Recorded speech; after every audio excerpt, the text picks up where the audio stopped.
First, start off with this matchup, of course, being a Tar Heel. Yeah. How does it make you feel to see the Heels with the chance to get the first championship since 1980?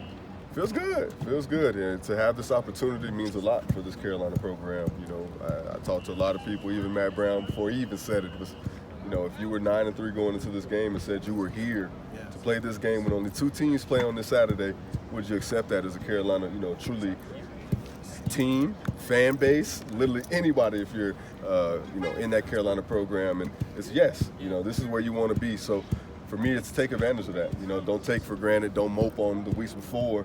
And it looks like these guys are truly relishing that, hey, they're one win away from going to the Orange Bowl again, you know. And for me, you look for them to seize that. What do you think the keys to the game should be for Carolina to try to get the win over a Clemson team that's been tops in the ACC for the last 10 years? There's a list, but with every game there's a game plan, and I think the game plan has to be find ways to protect Drake May, allow him to have a little more time, be a little more patient. It's the 3-man, 4-man rushes that we're getting beat with. You have to find ways to lock those up. You know, when you get beat by 6, 7, it happens. But those 3 and 4s we can't allow to beat us. And I say we, you know what time it is. And for me on defense, you have to be opportunistic. Let's be realistic. You know what they're going to do, and what is that? Run the ball. You know, for me, put the hands in DJU's, you know, put the ball in DJU's hands and see what he can do with it. You know, if he beats you, he beat you. You know, we've seen him play at heights of Wake Forest game, and we've seen him play in lows like last week where he doesn't even throw for 100. So what DJU can you make him? How can you make him uncomfortable? And the defense just has to find ways to give Drake May more opportunities. You played here for the Panthers in 2015. Yeah. Were you at that championship in 2015? No, I wasn't. I think we had an away game that Gotcha. game. It's good. And Were you able to watch on TV? Of course. Y'all know what time it is. I see you in the gear. You know what I mean? The ref snubbed us. You know, snubbed us. What were your memories about that game? You know, just watching young guys, man, having another opportunity. You know, let's be honest. Clemson is used to this. You know, it's all. Charlotte's almost their home, you know. So for me, UNC has to find ways to get into these games and changing the program. You know, that's what Mac's been about. You know, coming back, having fun again, not having the true pressures that, you know, he's truly had on him before. So for me, to be able to have these kids playing this way and you continue to uplift the program, again, man, this is a win for being here. And for me, remembering it is it's cool. But this week, you know, tomorrow, you know, you hope to relish a win right now. Trey, while you were here, were you aware at all that there was a kid balling down the street at Myers Park and Drake May? And how excited has he gotten you? How much more excited has he gotten you even about this program? One, I didn't hear him as much. Obviously, you heard about him because his brothers. You knew he was over there. You knew he was a good player. I mean, good enough to even go to Bama, decommit, come to UNC. So I wasn't able to see him, but you definitely heard about him. Crazy thing is, I'll say this: you heard about Will Shipley a little bit more. You saw a little bit more of him. But going back to Drake, you know, for him to be able to take the step the way he did was truly unbelievable. I don't think anybody could imagine Drake May being able to do what he's been able to do. And I believe he was the second quarterback, you know, to last being named quarterback, a starter of his team. So Drake May right now is looking light years ahead of time. You know, you have people even talking about if he was taken out of this draft this year, he'd be the #1 quarterback. So right now it's how can he continue to grow, and growth comes in all types of ways. It comes in off the field with media, off the field, you know, training, off the field mindset.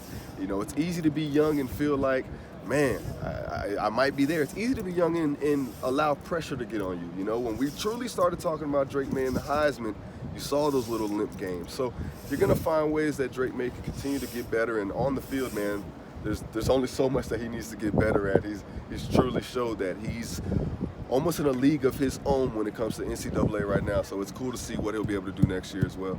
I want to ask you about Josh Downs, like as a DB, like what do you see in him and what does Clemson need to do to kind of stop him and keep him out of the end zone? Well, last couple of weeks, people have found ways to slow down and contain, you know, Josh Downs, and that's surprising. It doesn't happen a lot, but how does it happen? You find ways to drop back into those 7- and 8-man zones. You find ways to not have to play one-on-one with Josh Downs because Josh Downs was winning at a one-on-one rate over 90%. So for me, it's about finding ways that you can truly put an umbrella over this offense, because when you've seen teams been able to put that umbrella over them, they've had to dink and dunk. They've had to, you saw Drake May not be as patient, and that's what they've been talking about this week, being patient, because they know that that's going to come with a D-line like Clemson's. You know, they had some injuries in the secondary, and you guys like Marcus Allen and some other younger guys stepping up. Just curious what your assessment of the secondary has been. Yeah, growth. You know, when people were talking kind of bad about him after, Wake's game, a couple more games, like, I always said that, especially that Wake game, like, these are young guys. Like, these are still studs, like 4 or 5 stars out of high school. Like, let's not get mistaken what Wake Forest's wide receiver core actually is, with A.T. Perry, Donovan Green, Banks, Morin. Like, that's a core that is, one, experienced. 3 of them are 6'4" and above. They make those big-time plays, and in games when you need to make big-time plays, that was a game that they showed that we are a little bit older. So going back to the DBs, is you expected and you wanted growth for them, and you've been able to see that. For me, this game right here is another, it's another one of those games. Can you seal this season? Obviously, you haven't played your best. Look what you just did last week. But as DBs, we forget. We go to the next game, we go to the next game plan, and I want to see what they do without Mickens in the first half, because that is a big part of this secondary. It's a leadership role, leads and INTs on in the secondary. So for me, I want to find ways how can early in the game they take care. Truly, it's going to take up front, but themselves on their matchups. If they can take care of themselves in the first half, Mickens comes in. It's going to give you juice. When you get one of your guys back, you're going to be hyped up. So take advantage of the first half and not just worry about the second. We're here, so I have to ask you some Panthers questions. Okay, come on, talk to me. You played under Coach Rivera, Yep. and Coach Wilkes was your DB coach. Yep. You also played 1 year under Matt Rule. Yep. Why do you think the team has looked different under Coach Wilkes since Matt Rule has been fired? Well, I'll say this. I've also played for Steve Wilkes when it was his first year in Arizona. And for me, Steve Wilkes is a man of integrity. When you talk to Steve Wilkes, you know that he wants the best for you. And truly, if he gets the best out of you, it's going to be the best for him, and you work together, and he's a man who is an amazing leader. He has dignity when it comes to whatever he says out his mouth. It's not, do as I say, not as I do. No, he's going to do exactly and set the example for who you should be. Comes in early in the morning, leaves late night.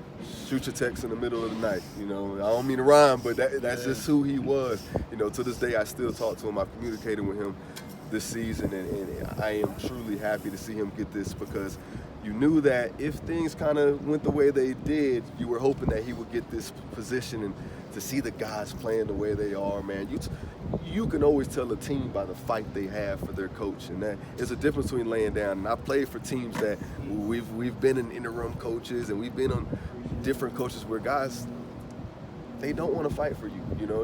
You're not really one of us, and that's what you have to be. You have to be a team, and that's what Steve Wilkes brings. He's a guy who knows how to rally the troops, and you've seen why this team has been so special while he's been at the realm. Did the team not fight for Coach Rule? I mean, you played under him.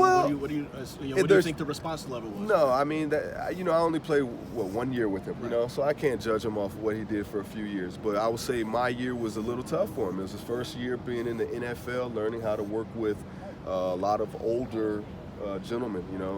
It's a different ball game. Coaches know that. He's going to Nebraska. He's a great, I think, great coach. At what he does and who he needs to get to. But for this league, I think these guys, I don't have to tell you anything about, the results or what he did and was. What are the results on the field? What do the guys look like? That should be able to speak through you through the camera. You don't need people to tell you. So good luck to Coach Rule in Nebraska. I know he's going to truly kill it over there. I already know it's time for him. You have great tweets on Sunday. Of course. Your tweets for during Panthers games got a lot more positive over the last few weeks. Yes. I mean, have we not looked more positive over these last few weeks? You get what I'm saying? It's like, I'm not gonna say I'm crucial. I'm honest, you know, and that's what the people love about me. I'm gonna be honest. I'm gonna tell it as it is.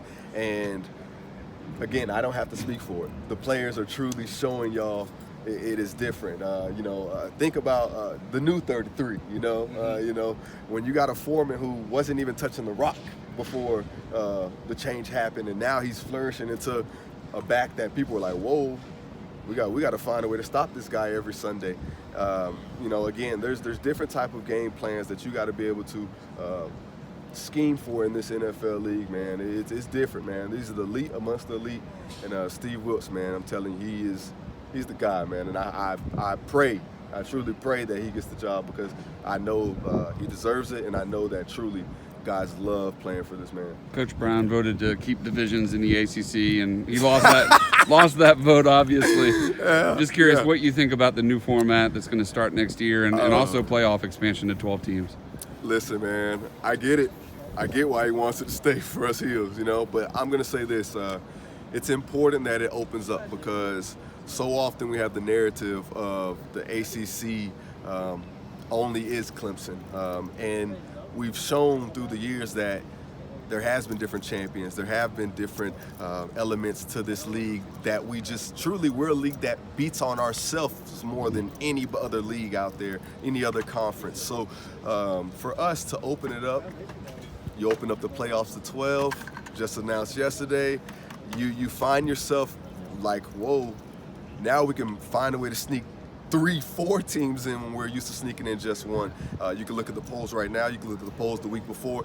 When it comes to the Atlantic, I think it's 5 teams who've been ranked in the playoff poll at that. So for me, it shows that opening up might be best. Of course, moving towards the future, and change is a little tough. You have to adapt, but at the end of the day, one thing Clemson has shown us, that they don't care who's on the schedule. They got to attack the game the way they need to, and that's what everybody has to take the mentality, like knowing that you have a chance when you lose maybe 1 or 2. You mentioned DJ. What do you think the struggle has been for him these last few weeks after that steady start? Man, he doesn't look as patient. I would say in the passing game, have to be protected. Early in the season, I felt like he had more patience. He had more quieter feet. And when he had the great footwork, he was able to make great throws. A lot of his highlights, if you look at him, you're seeing him move around the pocket. You're seeing this NFL DJU that you want to see. And you haven't seen that as of lately. And one thing about it, when you get out of rhythm and, middle of the season, throwing Cade in, you back in, Cade, it can kind of take you out of your zone as a man. Besides just the passes, passing hasn't been well, but you got to fight with that, and he's already fought with enough to even be here. You wonder, does that play a part of trust from your guys, the foundation that you all have laid when you go from your coach truly saying you're our guy to, hey, we got to do what's best for us, and Dabo has to do what's best for them. So DJU, I hope, comes out, plays a great game. Not better than Drake May and the boys, but as an ACC analyst, I would say I hope he comes out and truly puts on a show, because he's deserving of that. He's capable of that. He's been able to do that. And if I'm being honest again, we're talking about a 13th pass defense and a 14th rushing defense. If there's any game that it can happen, we've seen Carolina's defense give those games up. That's why I say they have to be opportunistic and find ways to get the ball back to Drake May. Thanks, guys. Thanks,